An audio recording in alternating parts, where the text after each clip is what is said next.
Okay. Hello, everyone. Welcome to Subtle Asian Book Club. Our April book of the month was The Mountain Sing. It was a book that a lot of us cried, laughed, had such a fun time reading. So, Brianna, if you want to take it away. Yes, so we are actually joined today by the author of The Mountain Sing, Nguyễn Phan Quế Mai. If you would like to introduce your book, go and tell us a little bit about the story and introduce it to the audience. Oh, thank you so much, guys, for having me on your show today. I'm really excited and thankful. So, The Mountain Sing is a journey into Vietnam's 20th century history of Vietnam through the lives of 4 generations of a Vietnamese family. So, actually, during this pandemic, is a cheap ticket to visit Vietnam. So, if you haven't been to Vietnam or you plan to go there, get a copy of this book through our partner of this event. I think it's Win Bookstore who's giving a discount for your purchase. So I'm really grateful. So my name is Quế Mai, and originally I wrote in Vietnamese language. I started writing when I was 33 years old, and I published quite some books in Vietnamese. And I became a translator, and then I wanted to present more stories from Vietnam to the international audience. And so I started writing The Mountain Sing as part of my master's in creative writing with a UK university called Lancaster. So I'm really happy to be here and to discuss the book with you today. Yay, we're so excited to have you. And also, as a quick icebreaker, we wanted to ask you, what has been your favorite activity or hobby so far during quarantine? I think reading, I've been able to read a lot more. And I mean, the best part of being an author is that you can call reading a part of your job. So, I read, every day. But I think I also listen a lot to audiobook, and I love to swim. And I wish that there would be, I would be able to listen to audiobook when I swim. That would be so great. Your audiobook was also such a great listen while I was reading the book because it helped me understand a lot of the context, the pronunciations, and it was such a wonderful experience. So we wanted to ask, because this is a book that involves a lot of Vietnamese history, what was the research process like when you were writing this book? And if there was a part that was really difficult for you or a part that was extremely rewarding that you got out of it? That's a great question. Thanks, Tiffany. I think I researched for this book my whole life because I grew up in I was born in the north of Vietnam and grew up in South Vietnam, so I listened to a lot of stories from people around me, and then I realized that the war really divided our families and communities.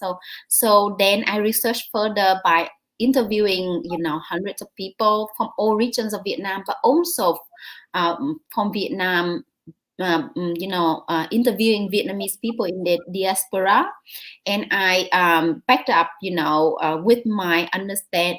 Yeah, I think because the Vietnamese history is so complex, so I researched into nonfiction accounts.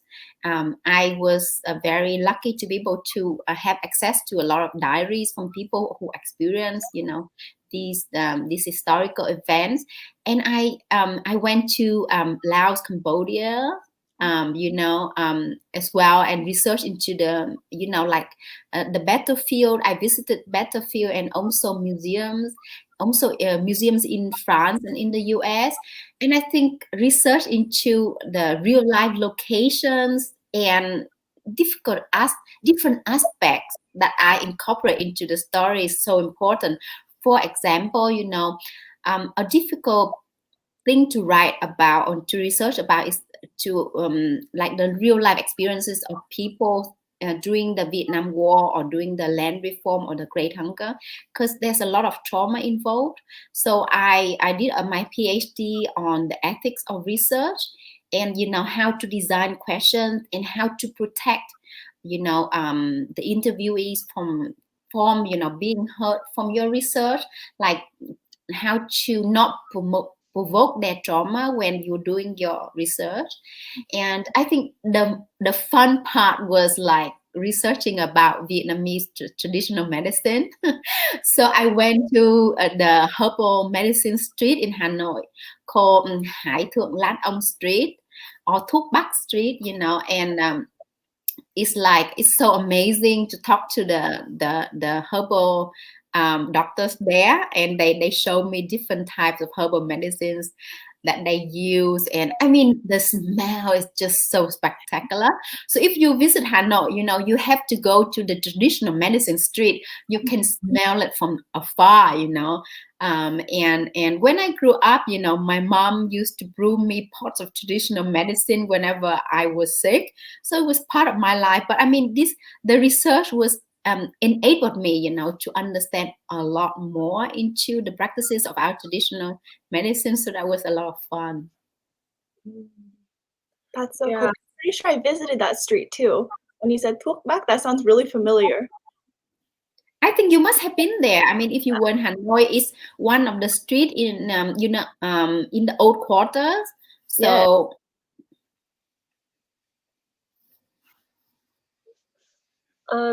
you have a really established writing career in Vietnamese and also translated a lot of Vietnamese works into English. But you mentioned this earlier, The Mountain Sing is your first novel written in English. How was the process of writing this book different from writing your other books? I also like to highlight the reason why I had to write this book in English. You know, I was reading literature in English about Vietnam, and I found, you know, tens of thousands of books which have been published in English about Vietnam. But most of these books are, you know, are about the Vietnam War. So I wanted to write a book that presents, you know, Vietnam more than a war. Vietnam is a country rich in cultural heritage, rich in literary tradition, rich in family love, you know. And also, so far, Western literature has placed the Western stories in the center of the story, you know, and Vietnamese people appear normally as the background. So I wanted to reclaim our space, you know, in literature in English about Vietnam, and I want to present more stories, you know, from the Vietnamese perspective. So I was compelled to write this book in English, and it was like, I thought it was a crazy idea because I learned English when I had the opportunity to learn English when I was 8 years old. No, in the 8th grade, when I was in high school. And my schools in Vietnam didn't have English teacher. So I think I only got a real chance to learn English when I was 18 years old, when I went to Australia to study for 4 years on an Australian scholarship. So I studied business, and so my vocabulary when it came to literature was really limited. So it was really challenging to write this book. So I had to use the dictionary a lot, and I had to Google a lot to make sure that my expression didn't sound funny or you know. So it was a lot of I think beyond the language, I think the challenge was like how to express this story in English, but in an authentic Vietnamese way. So so that's why I incorporated, you know, proverbs, lullabies, poetry into the novel, because I wanted to present the way that we think, we speak, we talk in Vietnam. You know, I wanted to you know, capture an authentic story from. So that's why I also kept the you know, the Vietnamese dear critics in the book, even though it's, you know, it can be a challenge for readers. But because Vietnamese language has suffered so much loss throughout our long history of being colonized, so I wanted to undo some of these loss. So that's why, you know, my name and the names of characters all appear in full you know, full tonal marks in the book. Yeah, that was so glad. Oh, sorry. You go. That was one of my favorite parts of reading as well. I know I talked to my mom, and she had sung a lot of the lullabies to me growing up, and that was one of the parts that was really moving. I know you talked with your research, you had talked with diaspora people, and when I was talking to my mom about her experience, the scene where They sing Con cò mà đi ăn đêm, đậu cái cần mềm. I was so emotional because my mom raised me with that song. So see, I'm gonna get emotional, but seeing that in a novel with like the full Vietnamese was really moving. And I wanted to ask, like, you include a lot of these really moving experiences, and you mentioned talking to a lot of folks about their life and their trauma. Sorry, I'm getting choked up, but how much of the story that you wrote drew from real life, and how much was it that you kind of came up with on your own? Brianna, I'm really thankful that you read my book and you talked to your mom, and your mom is wonderful to have raised you in America singing Vietnamese lullaby. Bravo to her. I mean, please give her my biggest hug. My mom used to sing me that lullaby too, so that's why I had to have that lullaby in the book. And I think you know, sorry, I got emotional, so I forgot about you. I'm trying not to cry. We're like 10 minutes and then I'm already crying. Seeing Brianna cry makes me want to cry. Everyone's crying. Yeah, so I mean, the book is emotional to write because it's inspired by so many real life stories. My grandmother died in the Great Hunger together with 2 other million Vietnamese. So I lost 3 family members in the Great Hunger, and my grandma died together with her youngest son and with her brother. So I had to, when I wrote about the Great Hunger, it was really emotional for me, but I had to write about it. Otherwise, it's not documented. Literature, even in Vietnamese, has so few accounts of the Great Hunger. And this is devastating impact of World War II, but it's so little known. And also the land reform, what happened, also some of that is inspired by what happened to my family. My grandpa was killed in the Great Hunger of 1954. So it was a terrible event. And also, so I mean, the book is fictional, but it's inspired by so many real life events.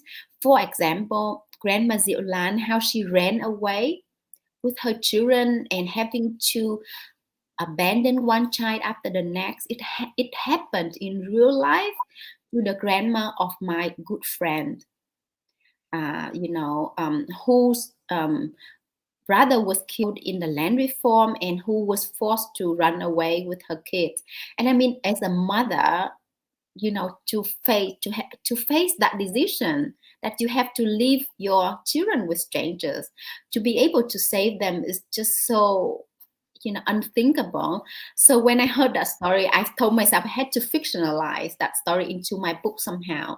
So then so many things come from real life events in the book.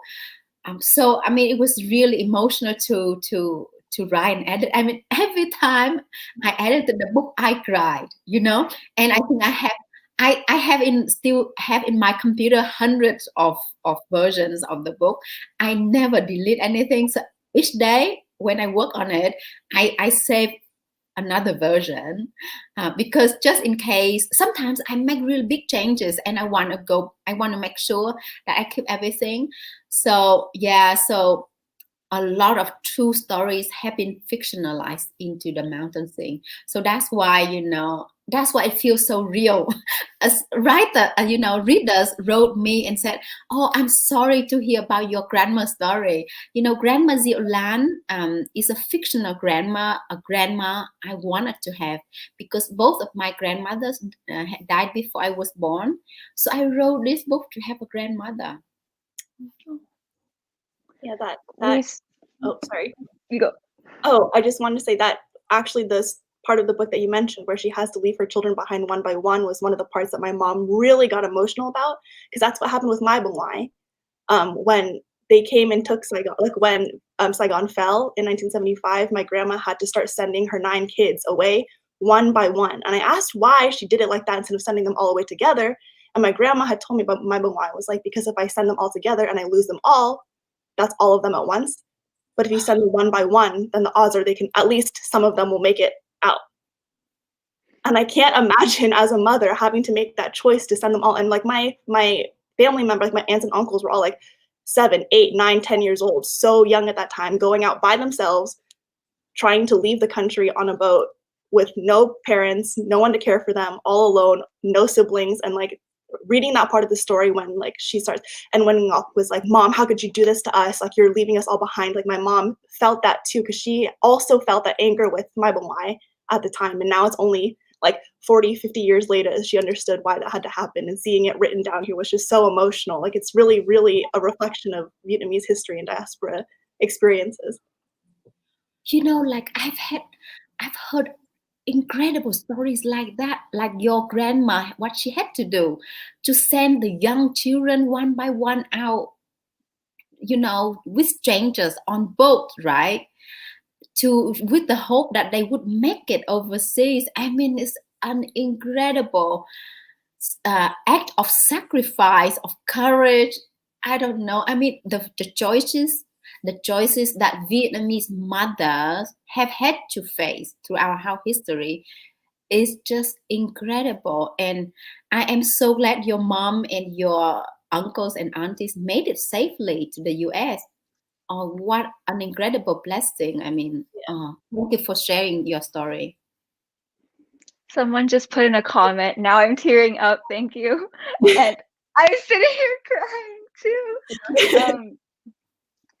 I think we keep saying this, but we're just so thankful that your book exists and that we had the opportunity to read it, because like you said much earlier, it really helped like bring a new perspective or an existing perspective to the forefront when Western education really highlights the Western perspective of Vietnam, which typically centers around the Vietnam War and not so much anything else. So thank you again for writing this. As a little segue into the next question, you kind of touched on this earlier, but your book follows the family through historical events such as the Vietnamese famine in the 1940s and land reform policies in the 1950s that aren't as often discussed in literature. Was there a reason why it was really important for you to make sure that this was at the forefront in addition to the backdrop of the war? In the Mountain Sing, Grandma Diệu Lan told Hương, if our stories survive, we will not die even if our bodies are no longer here on this earth. You know, throughout Vietnam's turbulent history, so many millions of people have lost their lives. So I wanted to honor their death in this book, you know, so that they live on in our memory, so that their deaths are not in vain. You know, I think there are so many lessons that we can learn through our past. I think if we listen to the stories that we could gather through the devastation of war and atrocities, we can stop so many bad things happening in the future. For example, one of the things I highlighted in the Mountain Sing is the impact of Agent Orange on Vietnamese people. And, you know, believe it or not, nowadays, you know, hundreds of thousands of people are still living with the impact of Agent Orange. The US has not taken enough responsibility in, you know, for example, in cleaning up the places which are still contaminated with Agent Orange. So generations of people are still catching fish, using land, consuming water, consuming products from the poison land, from the poison hotspot, you know. So many people are still getting sick in Vietnam, and no one has been compensated, you know. And there have been court cases against, you know, the chemical producers who reaped benefits and who lied about the impact of Agent Orange. I mean, there have been compensations awarded for U.S. veterans, but not for Vietnamese citizens. And I'm really upset. And I think more should be done immediately, you know, to help the people with Agent Orange in Vietnam. If you Google Agent Orange Vietnam, you will see the horrible pictures that will. I mean, how can people keep using, you know, chemical weapons and how can wars keep, taking place. And I think I'm really upset that the human race, we tend to forget about what happened in the past and we move on. And there have been so many wars taking place after the Vietnam War, and I mean, that war killed millions of people, and I think the lessons have not been learned. And I just hope that whether it's war or violence or internal conflict, we need to learn more about them, to draw the lessons so that the future generations can benefit from those lessons. Yeah.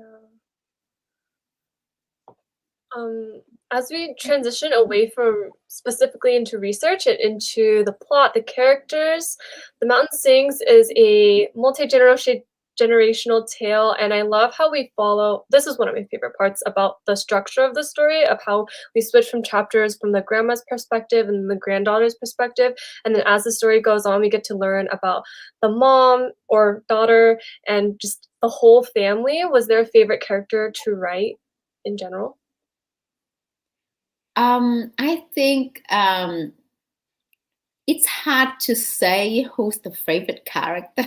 I think I would say that giving birth.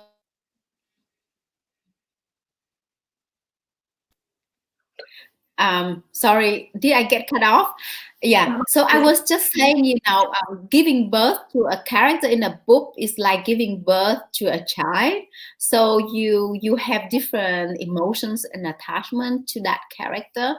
But I would say that I loved working on the voice of Grandma Diệu Lan because she's the grandmother whom I wanted to have. So I interviewed like hundreds of people, and many of them were the elderly women. So, I talked with them in their kitchen, on the rice field, at family meals. So I heard incredible stories. So it was really, it was a blessing to be able, to imagine how it was for my grandmas, by fictionalizing Grandma Diệu Lan in the novel. And I think I had fun writing about Hương also, and Hương love interest Tâm. Even though there's not enough space in the book for Tam's story.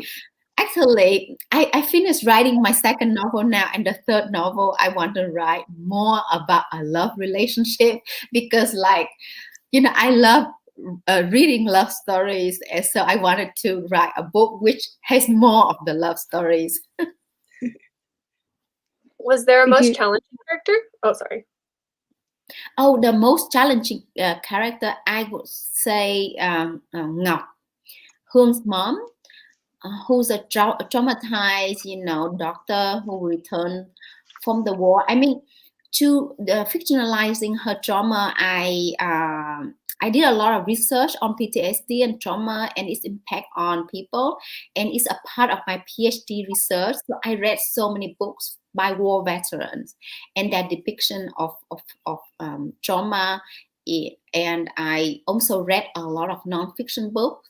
And I think the trauma of Hương mom, of Ngọc, is complicated because it's a result of her experiences, as a child, as a teenager, and then during the war.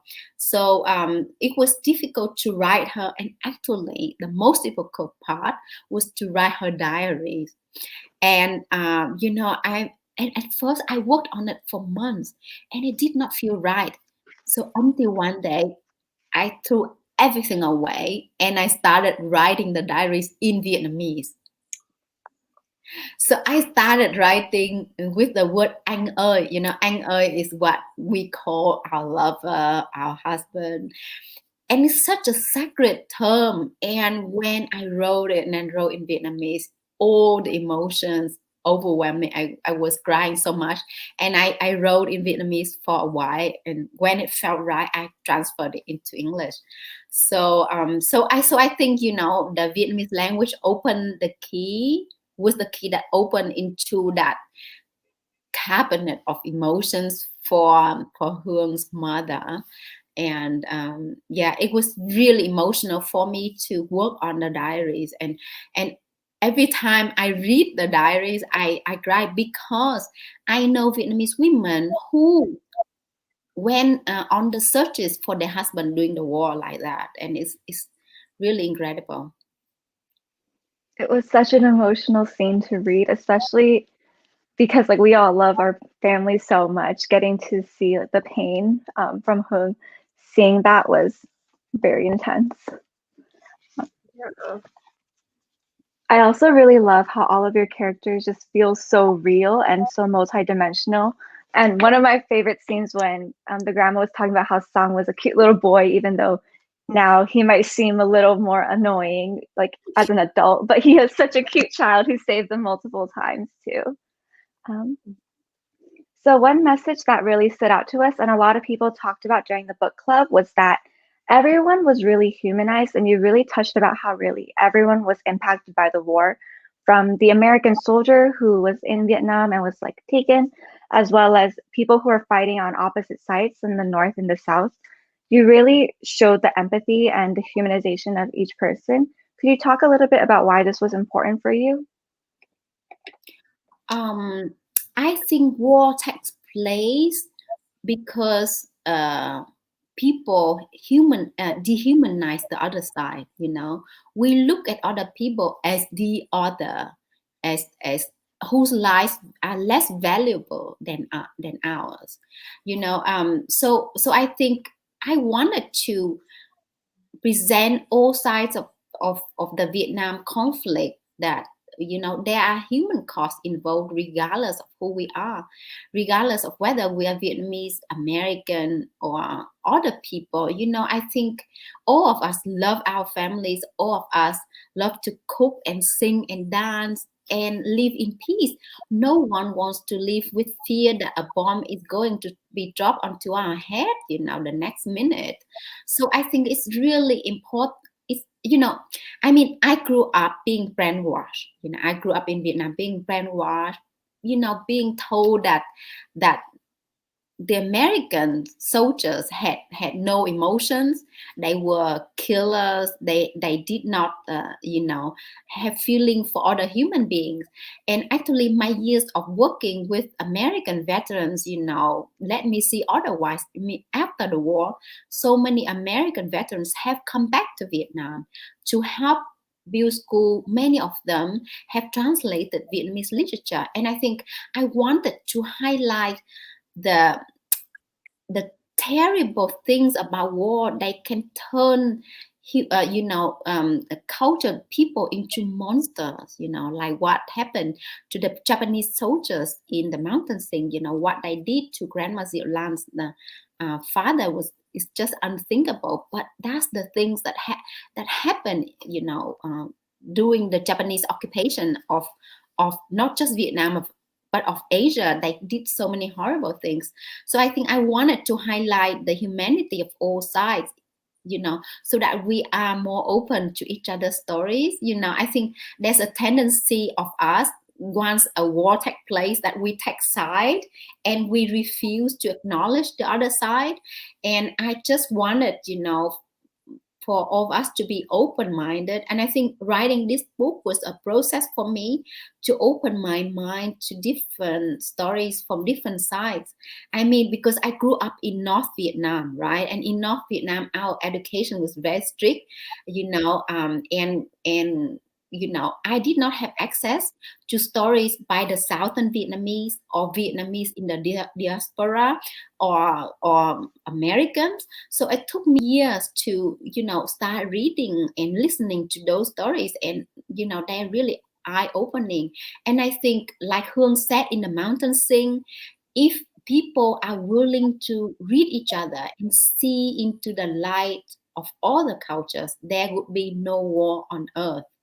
And I think I really believe in the importance of literature, because literature really humanizes people, because we do not read just statistics and numbers about a certain event or about a war.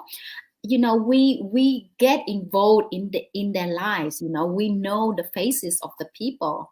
right? And these stories are more personal to us. Yeah, I definitely agree. I think that was one of the things that I really enjoyed and appreciated about The Mountain Sing too, is that it did a lot of examination into what education can do in terms of creating an us versus them and how that affects your outlook on the rest of your life, and how Hoong actively has to challenge, like, she was taught in school that being a traitor was bad and horrible and something to be shameful of, until she sees her grandma, how much how hard she has to work and how her perceptions were incorrect, and that was really something I liked seeing in the book a lot. So I'm really happy that you were able to work that in. That was something I appreciate a lot as a reader. Yeah, and, I know we touched on it briefly before, but I kind of wanted to ask about, Grandma Yulang's journey, about how she had to leave her children behind one by one. In terms of impact on the storyline, how did you kind of create that as, like, all the characters that they run into as they try to trek the 300-kilometer journey? How did that affect the story as each character was? I think, you know, I needed to tell you the moment when I started writing The Mountain Sing. So I had this idea of writing an epic novel about Vietnamese history, and I wanted to have a grandma in it. So I researched all my life, through my childhood, through teenager years until adulthood about it, but I did not know how to start the story until one day I was in a car going to kickbox chop self-defense. So in real life, I learned self-defense kickbox chop, which I fictionalized into the novel, right? So I was in a car going to that class with a Vietnamese friend. So I asked him what happened to him during the war. So he told me that when, American airplanes bombed Hanoi in 72, he was there.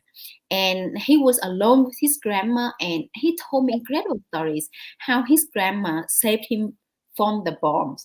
So I was so moved by the story. So and this was, and my friend told me that many years after the war, he got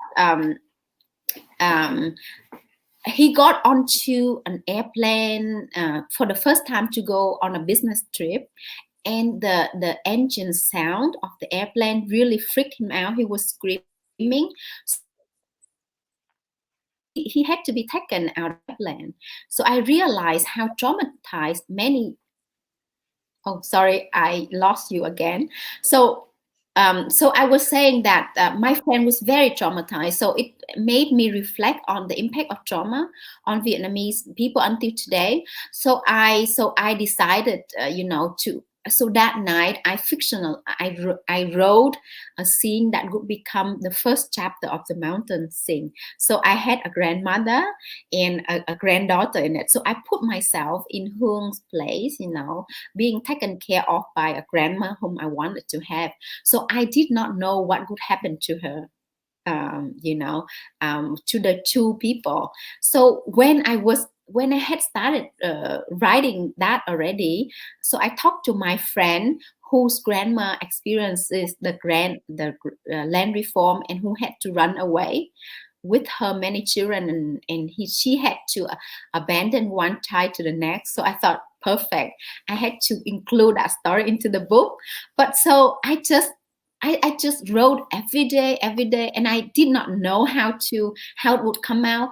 But I think, sometimes the power of your inner mind is so great that it brought everything together. And I think I worked on the book for 7 years, and I think then I had a plan to include that story, and I worked on it every day, and it worked out like that. So it's a lot of planning, but it's also a lot of imagination.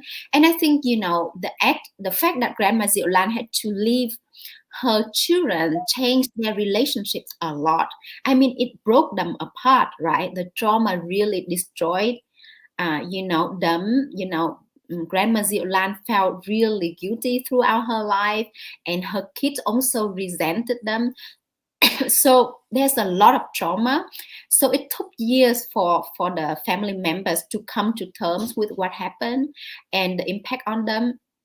And I think the part about trauma on Vietnamese people is that it's a taboo subject. We don't know enough about trauma. There has been so little research done on trauma on Vietnamese people. So we struggle a lot with reconciliation, with healing. So this book, I wanted us Vietnamese people to reach out more to the generation and to understand their difficult decisions, because like for myself, my parents also made decisions that make me really resentful in the past, and it took me years to understand their decisions. And I think the complicated Vietnamese history meant that many parents had to make difficult decisions, like Brianna's grandmother. So I think healing, reconciliation, and empathy is so important within our Vietnamese community. Yeah. One of my favorite things about the story is that you're unafraid to talk about the trauma, the history, and weave it all in together, but also that there's still some hope and light with it, with Guava and Tham's romance and their relationship, and that just like brought some hope to a lot of the sad parts of the story. Did you plan to include their romance into the plot twist from when you first started writing the novel? No, not at all. I had no idea how the book would end. And that was the great part of being a fiction writer, right?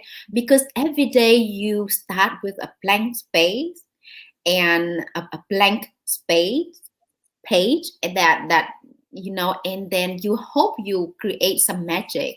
And I think the ending is a magical moment that took place one day when I was working. I think I had another ending for the book in the first draft. I don't remember what it was, but it wasn't as good until one day when I was revising it, I saw the light and I said, yeah, and then I saw the ending, and then I had to create some bridge. So I go back and I created the rupee, that Grandma Diệu Lan had, and so it's a lot of fun, to work on Tâm and Hương love story, and I think because growing up in Vietnam, I know personally how conservative our society was and how people at that time behaved towards their love interest.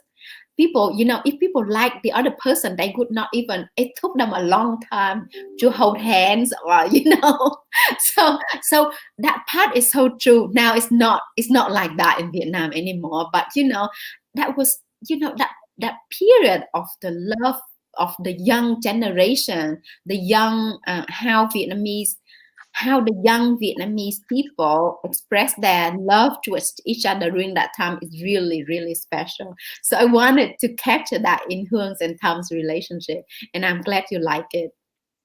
Yeah.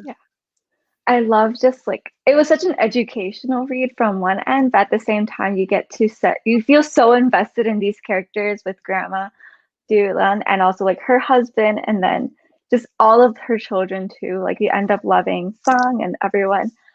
So now we're going to move a little bit away from questions related to the plot and the book into just like a miscellaneous bucket. So first, do you want to tell us, for those who are looking to learn more about Vietnamese history, Vietnamese culture, or just these stories, do you have any book recommendations since we're a book club? Oh, I have quite a few recommendations. I love The Best We Could Do by Thi Boi. So it's also it's a graphic novel, and her artwork is so breathtaking. So she also it's a memoir. So she documents, the stories of 4 generations of her family through this book. And she this book won so many awards, and she is so talented. And look at her autograph for me. It's so beautiful. Yeah. It's really beautiful, and I'm having an event with the author to on the 1st of May. We will talk about empathy and healing as part of, because to commemorate the 46th anniversary of the end of the Vietnam War, there should be more empathy and more healing with our Vietnamese community. So I'm really excited, highly recommend that book. And this book, When Heaven and Earth Change Place by Lee Hayslip, is really amazing.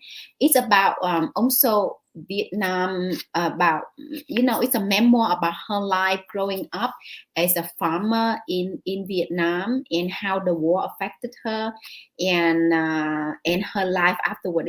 It's really, there are a lot of Vietnamese proverbs in here as well, which I love. And this has been made into a movie. It was made into a movie by Oliver Stone. So it's amazing, When Heaven and Earth Change Place. This one, Dumb Luck, I want to talk about, translated Vietnamese literature, because it's little enough of it is known in the West, but this is a really great book, a classic work of literature from Vietnam. Another great book is Insignificant Family by Dạ Ngân, a Vietnamese writer. Again, this book is amazing, a classic, really well known in Vietnam, but outside Vietnam it's little read because it's published by by a university press. So so the promotional budget wasn't great, but I think it's a great book. And if you're looking for a new release, I highly recommend Eric Nguyen, Things We Lost to the Water. His book is amazing, coming out in more than a week, I think. And I'm really excited. I'm interviewing him for Poets and Writers magazine. And I'm also interviewing him for a book launch event very soon. So you can check out my website to find the link.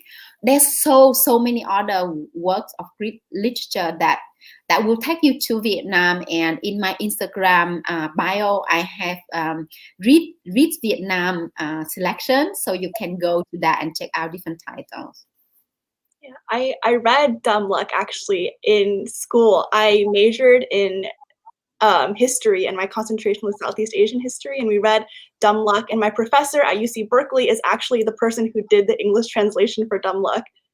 Oh, wow. Peter Peters. Yeah. Yeah, so I read Dumb Luck, I read Morning Headband for Hui, I read Paradise of the Blind, like a lot of amazing translated works. When I saw Dumb Luck, I was like, yeah. Yeah. Paradise of the Blind by Dương Thu Hương is just amazing as well, and it's a part of my Read Vietnam recommendation as well. Yeah. I'm so excited to read all these books. I'm here for it. Are you working on anything new right now? Yes. So I'm just doing the final edits from my second novel. So the first novel is based in the north of Vietnam. So the second novel has to be based in the south of Vietnam. So it's about Amerasian children.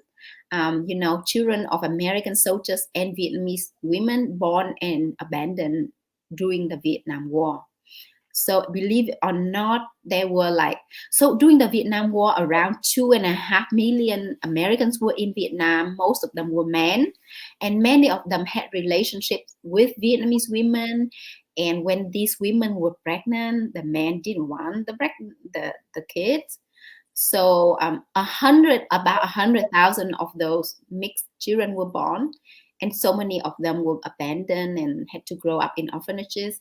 And I read a statistic that around 98% of them have never been able to find their parents, and they are in the 40s like me, so they have children already, and they've been searching for their identity their whole life. So there's a lot of incredible stories, and I did real life research and journalistic work on concerning this area, and the stories are just so heartbreaking. And I think their stories need to be known more. So that's why I wrote this novel and this new novel, and I'm really excited about it. It's really emotional too, but it's also very relevant in today's, because the search of these people are really real, and going on as we speak. And so yeah, I'm really excited about this book as well. And hopefully, I mean, I haven't sent it to my editor yet. I'm still finalizing the edits before I show it to her. So hopefully it will be published soon. That's so We're exciting. so excited. Yeah, that sounds like an incredible story. I know, I don't know if or you must have, but Ocean Vuong's book, yeah, On Earth We're Briefly Gorgeous, I think the character's mother in that book is also born from an American soldier and Vietnamese woman. And I don't Yeah. think I realized how common that was until I read it more in Vietnamese literature and I saw it pop up more as a topic. So I'm really looking forward to your second novel in English. That's really exciting. Thank you. I mean, Ocean Vuong and Viet Thanh Nguyen's work just so eye-opening. I mean, On Earth We Are Briefly Gorgeous is incredibly beautiful, as well as Ocean's poetry is a must read. And I mean, I'm so proud of Vietnamese people in the diaspora, also within Vietnam. We are really talented. There's so many talented artists and writers, and I'm just so proud, to have read their work, and to have a blurb from Ocean. Ocean Vuong wrote an incredible blurb on my book, and I did not dare to share it with him. To be honest, yeah, I mean, Ocean, like I know him. I have translated his work into Vietnamese, but when my editor suggested that I ask him for a blurb, I said no, I don't want to ask him. So it was my agent who approached him, and he said, of course I wanted to read this book. And after he read, he wrote me an email that made me cry. He's really generous and a beautiful human being. If you watch, how he speaks in poetry. Yeah. Yes, I definitely agree. I watched a few of his interviews and I was like, wow. Yeah. Oh, about your second novel too, you mentioned that since this Mountain Sing took place in the north, your next novel is going to take place in the south. Just overall, since you've spent so much time in Vietnam, what do you love most about the country for people who haven't had the chance to travel there and experience it for themselves? Oh, there's so many things. I can't name one single thing. There's so many things. The air, I don't know. The air smells of delicious food. The air smells different. It's like vibrant with energy. If you go to Vietnam, the cities don't sleep. People are really hopeful, working hard towards the future. Saigon, if you go to Hanoi, Saigon, the cities, they don't sleep. You go to the night market, I used to live in Hanoi near flower market, and at 4 o'clock, people are already selling, different types of flowers, freshly harvested from the countryside. In Vietnam, I love, the food. You have to eat the food, so many different types of food, from north to south to the middle region, food of ethnic minority people. If you can listen to language, I mean, songs, poetry, proverbs. People speak in proverbs. I think, I mean, as a tourist, it's great to experience the Vietnamese life by visiting Vietnam, because you see authentic life everywhere, like people live on the street. Unlike Western countries where people, in Vietnam, a lot of people keep the door open all day.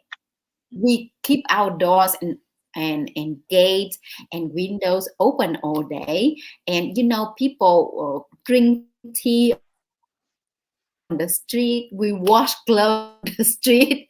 We play chess on the street. Sorry, I was just saying the life is just displayed on the street for visitors. We drink tea on the street, we wash clothes on the street, we play cards on the street. There's so many heritage sites in Vietnam as well, like Hoan Kim Lake. The legend of the Hoan Kim Lake in the mountain scene is so real. So many places that you can visit. I hope everyone can come to Vietnam for a visit. First, via the mountain scene, and then in real life. It's so much fun and so also very reasonable to travel as well. Yeah, it's definitely a bucket place now. I'm like, I want to go so bad. Yeah, I'm trying to get them to come with me. I know they really, no one sleeps there. I swear I would be out there, it'd be like 3 a.m. and there's uncles on the street singing karaoke, like just singing, and it's like 100 degrees outside, but everyone's running around. Like people are running around with their kids, and it was so fun. And it's so true. Everyone, like my aunts and uncles, would always just keep their doors open, and all the kids in the neighborhood would just play together. And I never see that here, so it was something just so cool. There's this really strong community feeling no matter where you went in the city. Yeah, exactly. We live with each other as part of the community, so you go there, you see so much, and the fun part is to eat on the street. The best food is offered on the street, right? And there are families that specialize, for example, in one type of noodle. They cook that noodle for generations, and they only offer one type of noodle. You go there and you just eat that noodle, and their recipe is secret, so nobody knows how they cook it, right?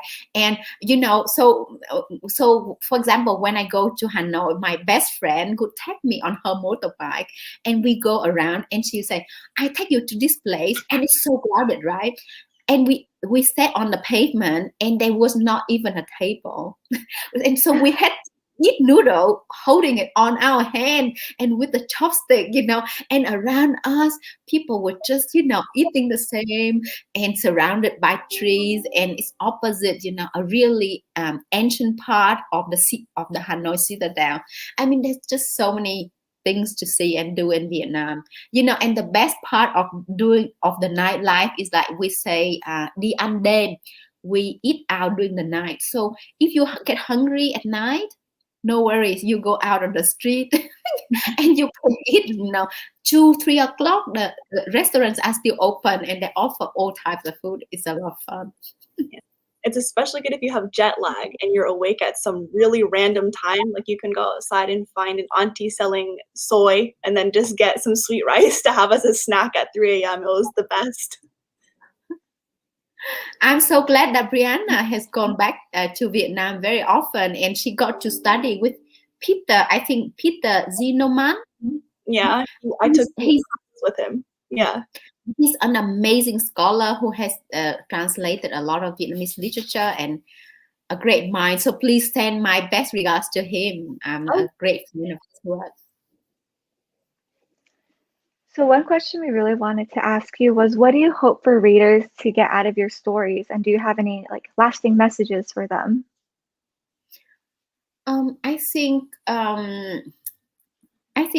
I hope for any reader to read The Mountain Sing, to appreciate Vietnam beyond a war, and to also appreciate the value of peace, and see our role in contributing to peace, and in bringing the community together. I think there needs to be much more actions taken to promote peace and to avoid wars and violence. Okay, moving on to our fun and fast questions. What is your most anticipated 2021 release? Oh, there's so many books, but I would say that I'm really excited about Lee Jun's House of Sticks. So it's a memoir from this incredible a beautiful, talented human being, Lee Chun. She, I hope you will read her as part of your book club. Lee Chun went to the U.S. As a refugee from Vietnam. She worked in a family sweatshop and nail salon, but she was traumatized. She inherited trauma from her father, who was in prison in Vietnam, and but she has gone on to do incredible things. And this book is a journey of how she overcame trauma and to have the courage to share her stories with others. It's written so beautifully. I mean, she's so talented. She wrote, recently one of her essays were published, I think, by Vanity Fair. I think it was shared like more than 2,000 times on Facebook. She wrote about her experiences in the nail salon and the racism that she and her mom faced. And because she was speaking against the racism that Asians are experiencing at the moment in the US. And yeah, I mean, her book is so beautiful. I highly recommend it. And I will be having an event with her as well. And I mean, the great part about being a published writer is that you can promote other writers. So I'm there to promote, other Vietnamese voices. So I will be having an event with Lee Chan as well. I think in July when her book is out. And the name of the book is called House of Sticks. House of Sticks.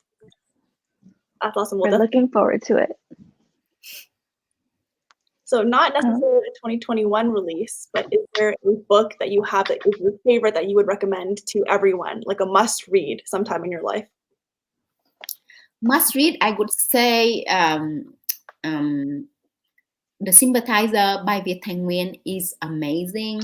It's a book that places, yes, Việt Thanh Nguyên gave me a plug, but it's not the reason that I recommend this book. I've been raving about this book for so many years. I mean, it's the book that puts, refugees on an equal level with the readers.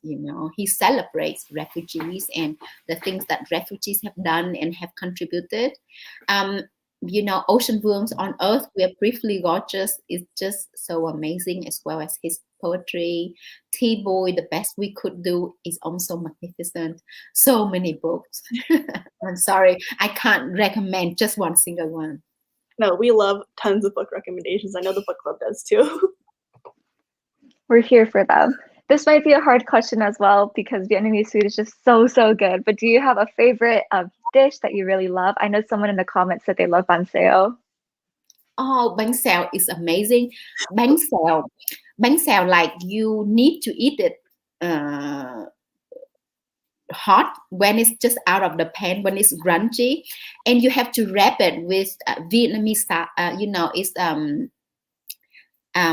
cải xanh. So it's like cabbage, but it's a bitter type, and you put a lot of mint in there.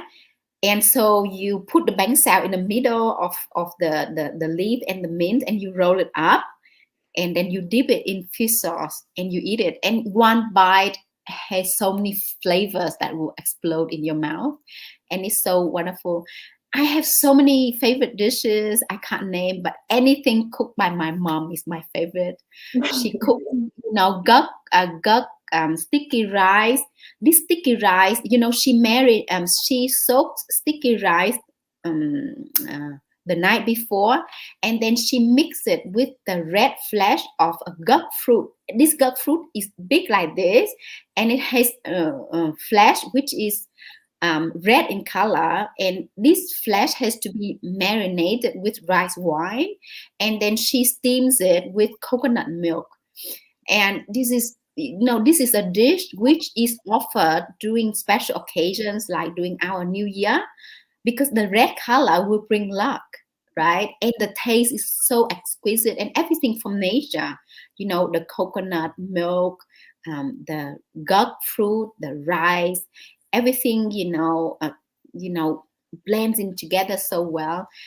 My other favorite food, I think, would be pho, because pho is so healthy. Like the things that we cook pho with it's the part of the traditional medicine. So the cinnamon, the anise, the ginger, it's part of the traditional medicine. So when I was young, sometimes I pretended to be sick. So my mom would cook pho for me because pho is so difficult to cook. It would take, like we have to stew the bones for hours. And and the traditional way there was no package for spices, so my mom would have to roast everything and cook it for hours. So I was really naughty. Sometimes I yearned to eat, but I would pretend to be sick. Mom, I have a fever. Mom, I have a headache. And then she said, okay, I'll cook for you. If my mom knew how to cook pho, I would pretend to be sick too, just to eat it. Soy is actually also one of my favorite foods. When you brought it up, I would always get my parents to go buy it for me from the Vietnamese market when they would go. Yeah, so much. Yeah. Do you have a favorite food in general? Not necessarily Vietnamese food?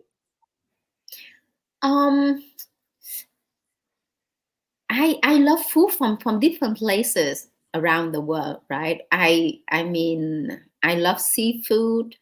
I love different types of salad. Like one food which is nice, great, and like an influenced by French on Vietnamese people is like duck in orange sauce. So you have to try it. And so we cook the duck in real orange juice, and it's so yummy. It's really yummy. That sounds so good. Now I'm hungry. Now I'm so hungry. Me too. Have you ever tried something very popular in Los Angeles is like the Cajun Vietnamese food, like boiling crab, so like seafood that's like Cajun and Vietnamese inspired. Ah, No. I love seafood. I mean, the best seafood for me would be to steam the seafood and then eat it with salt and lemon juice and pepper. So you taste the seafood in the wholesomeness. You don't put a lot of spicy, so you just steam it and then you eat it with this mixture of salt and lemon and of pepper. So I'm sorry, I'm hungry right now. So I have to come to Los Angeles to eat out with you. Yeah, Los Angeles. I know Louisiana also has a huge Vietnamese diaspora population, and Louisiana has that Cajun Vietnamese fusion to a T. It's like extremely popular there. So definitely, if you ever find yourself out stateside, I would check it out. Yeah, I'm really interested in fusion food. It shows the creativity, of the community and how we mix different things with each other to create something new. Do you have a favorite Vietnamese proverb?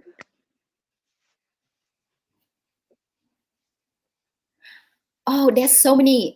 So in the Mountain Sing, I have incorporated a lot of proverbs because I grow up, listening to proverbs. So I think my favorite proverb could be, I think I have two. The first one is mưa dầm thấm lâu, soft and persistent rain penetrates the earth better than a storm. So, it's about the value of patience. So when I was growing up, my father sometimes lost patience with us.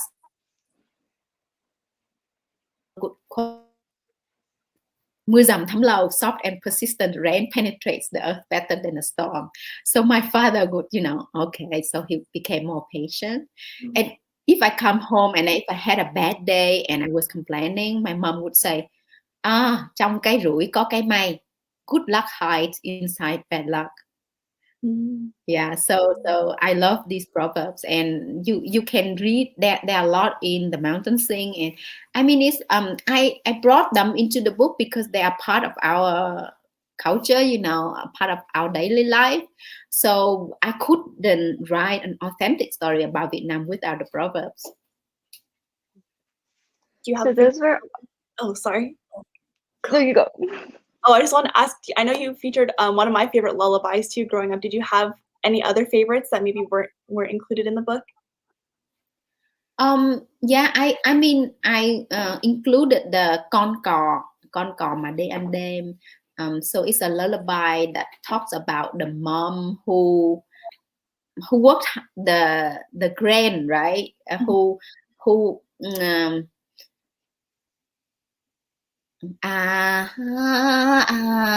ơi, con có mà đi ăn đêm, lội phái cành mềm, lộn cổ xuống ao. Ông ơi ông vẫn tôi nào, tôi có lòng nào ông hãy sao măng.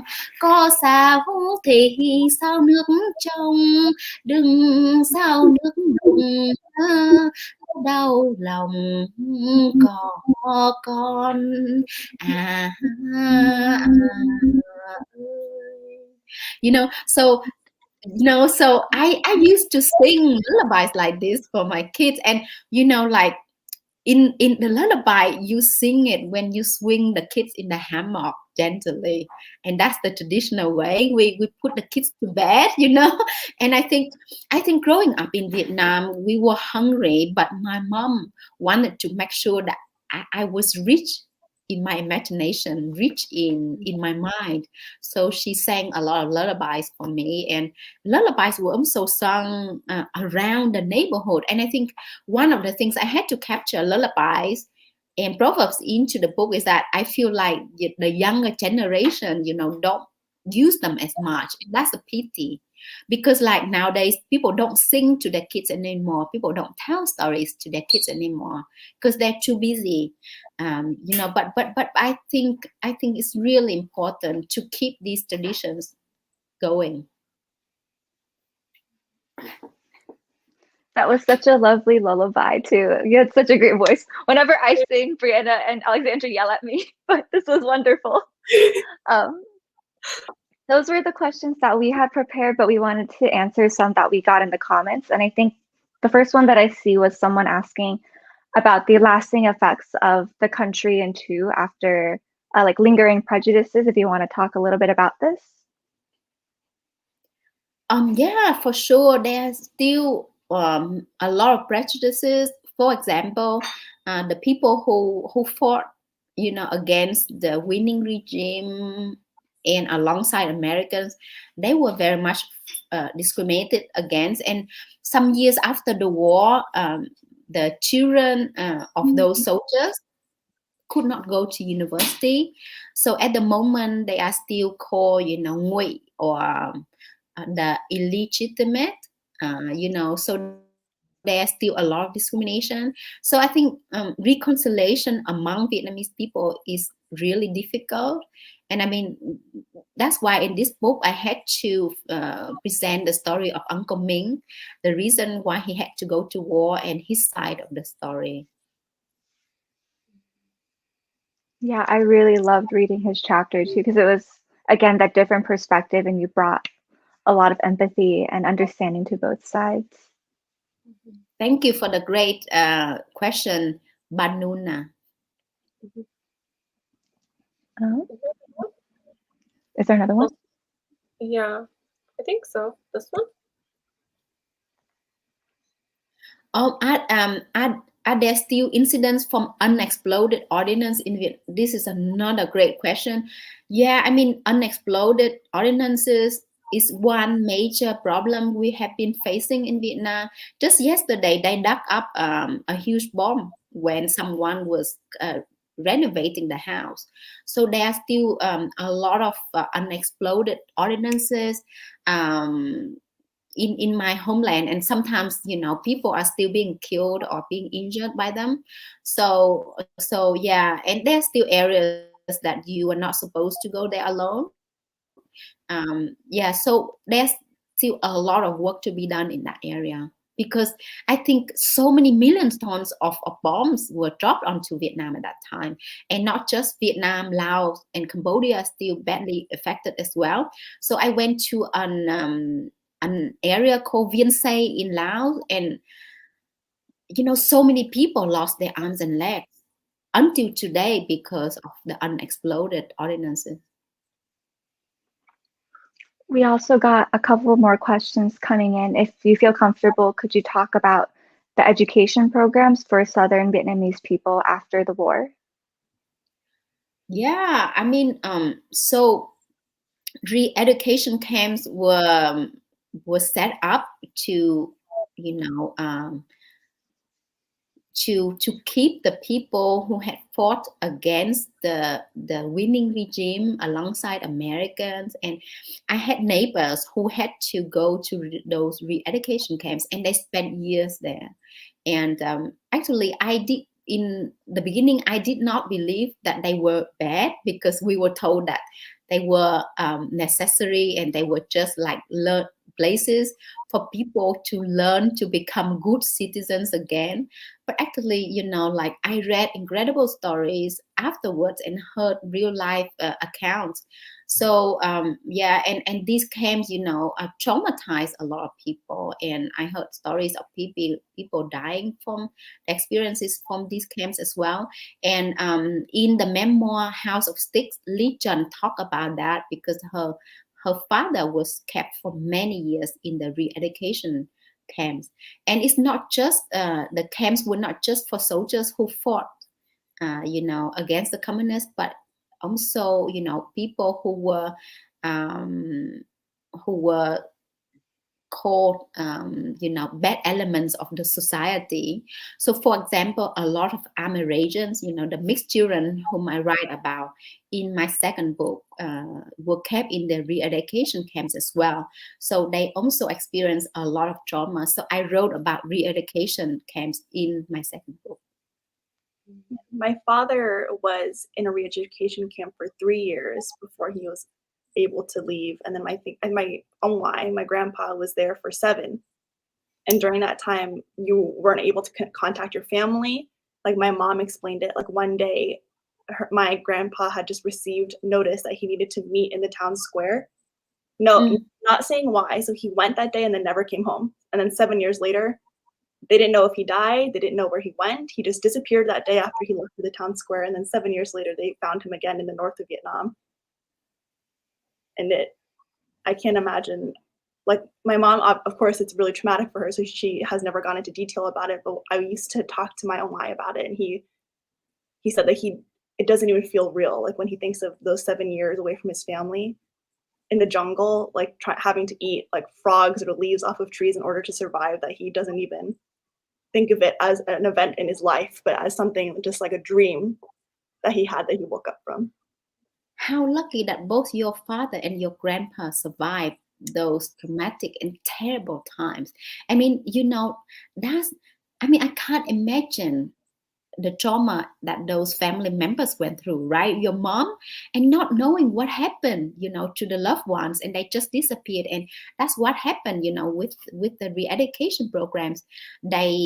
And that's what happened to Uncle Ming in the mountain scene too, right?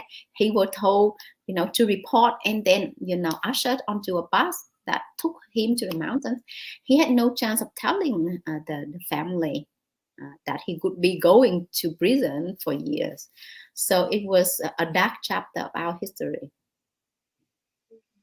Thank you for sharing your story, Brianna. I feel like you have to write a book about your family. I mean, you have to write a book. A couple more questions. Some people are very hopeful about a sequel, given the way Mountain ends. Thank you, Greg. So sequel. Actually, I have not thought about a sequel, but some readers have been asking me about it. So maybe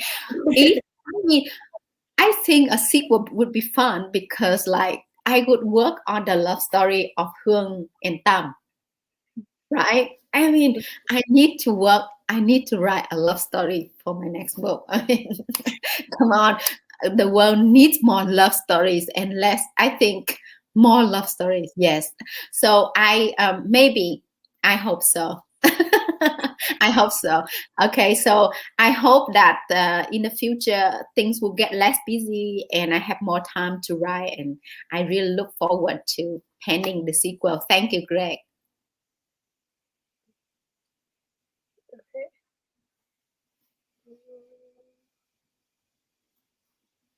Oh, and Greg mentioned about having a reunion with the cousins in America. Remember Uncle Ming's children fled to America. Uncle Ming's wife and children went to America. So maybe Hương would find her cousins there. Great idea, Greg. Thank you. He could be my co-writer, right? Yeah. We'll read it. We're excited. Yeah, I'm really excited for it. Okay. Do you want to do one last question? Yes. Okay, one last question. Let's see this one.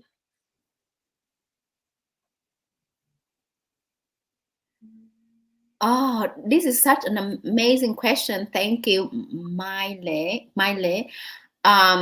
You know, I was really upset when I watched Miss Saigon, because in that narrative, Miss Saigon is just a victim that needs to be rescued by her American boyfriend, and she'd rather be dead than to be Vietnamese. So I have a problem with the type of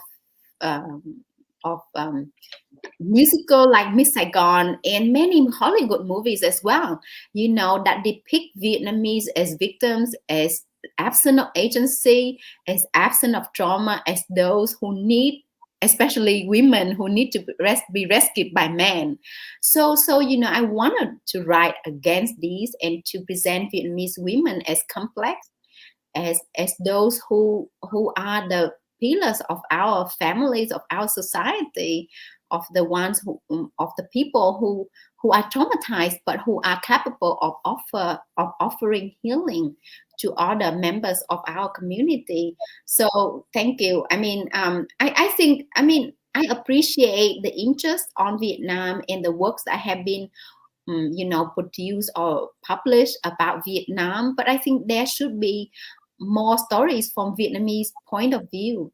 You know, more stories that depict us as complex human beings. You know, and there should be more stories that put the Vietnamese people on the center stage, because with due respect, you know, the Vietnam War, you know, killed so many Vietnamese people, and the impact is still there and unresolved. The impact of Agent Orange, the impact of unexploded ordinances, the trauma within our community, the North and the South.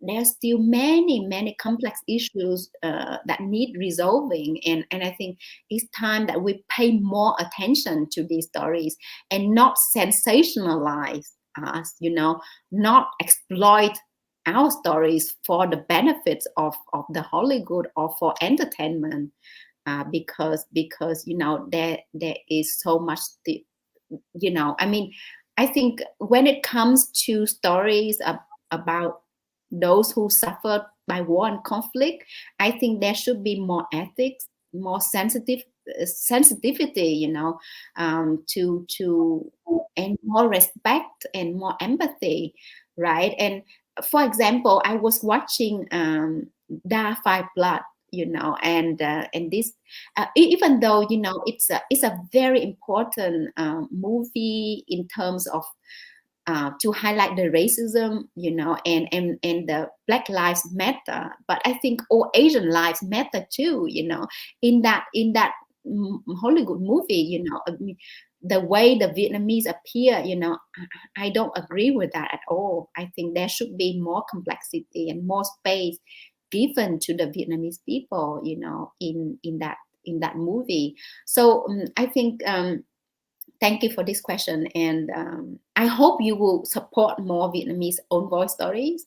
And I think it's great that there have been many works published on Vietnam, but I think, yes, time to put more Vietnamese stories on the center stage. Thank you. For sure. Those were all the questions we had and all the questions that we had from the audience. Again, it's such an honor to have you with us. This was such a wonderful book. We've learned so much and really grown as people and as like intellectuals through just reading your book. Is there anything else like anyone else has to say? I'm just like very moved.